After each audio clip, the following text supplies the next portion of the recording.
শেখ ফজিলাতুন্নেসা হলে আমরা দেখতে পাচ্ছি ভোট গ্রহণ বন্ধ, সেখানে নিরাপত্তা জোরদার করা হয়েছে। সেই দৃশ্য আমরা ইতিমধ্যে দেখতে পাচ্ছি। আজকে এই প্রথম কোনো ভোট কেন্দ্রে ভোট গ্রহণ স্থগিত করা হয়েছে বিভিন্ন অনিয়মে, আমরা সেই দৃশ্য ইতিমধ্যে দেখতে পাচ্ছি। এবং এই নারী ভোট কেন্দ্রে আমরা দেখতে পাচ্ছি যে নিরাপত্তা জোরদার করা হয়েছে, অর্থাৎ এপিবিএন এর পুলিশ সদস্যের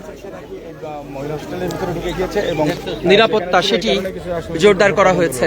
জাকসু নির্বাচন, যে নির্বাচনকে ঘিরে সারা দেশের মানুষের চোখ এদিকে, কে হবেন জাকসুর নির্বাচনে জয়ী, কিন্তু সেখানে আমরা দেখতে পাচ্ছি অনিয়মের অভিযোগে ফজিলাতুন্নেসা হলের ভোট গ্রহণ বন্ধ রয়েছে।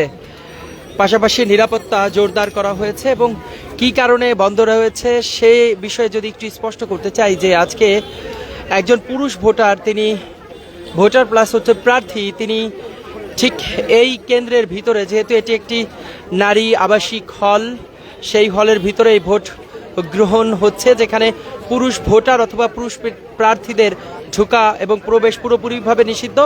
তারা ভিতরে প্রবেশ করায় এখানে ভোট স্থগিত করে দেওয়া হয়েছে।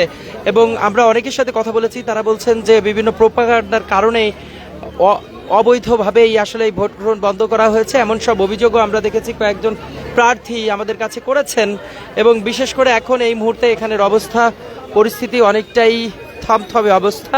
সেখানে আমরা দেখেছি পুলিশের নিরাপত্তা বেষ্টনী বাড়ানো হয়েছে যাতে কোনো ধরনের বিশৃঙ্খলা সৃষ্টি না হয়। বসুন্ধরা টিস্যু, অশুদ্ধতার বিরুদ্ধে এক বিন্দুও ছাড় নয়। আবারও জানিয়ে রাখি যে আজকে ফজিলাতুন্নেসা মুজিব হলে জাকসু নির্বাচনের যে ভোট গ্রহণ হচ্ছিল সকাল 9টা থেকে, সেটি এখন পুরোপুরিভাবে স্থগিত করে দেওয়া হয়েছে। এখন 1টা বাজে 25 মিনিট এর মধ্যে আমরা দেখেছি এখানে নারী ভোটাররা তারা বিভিন্ন ধরনের অভিযোগ করেছেন এবং তারা বলছেন যে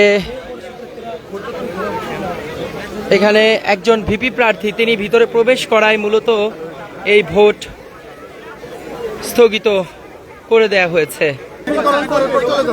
সুনির্দিষ্টভাবে বলছি, আমি আপনাদের সদয় জ্ঞাতার্থে একটি ভুল বোঝাবুঝি সৃষ্টি হয়েছিল।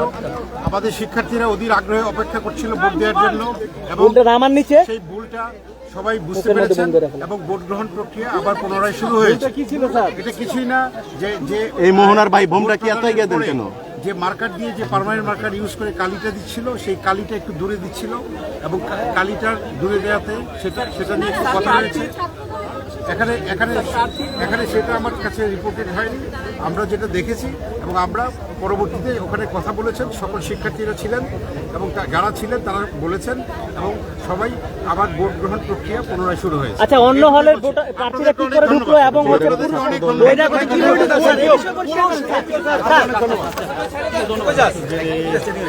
দর্শক যেমনটি শুনছিলেন যে একটু ভুল বুঝাবুঝির কারণে তিনি বলছিলেন যে ভোট গ্রহণ কিছু সময় বন্ধ ছিল, এখন আবার পুনরায় ভোট গ্রহণ চালু হয়েছে, সে কথাই বললেন। কালের কণ্ঠ থেকে আপনাদের সাথে যুক্ত রয়েছি ফজিলাতুন্নেসা হলের সামনে থেকে।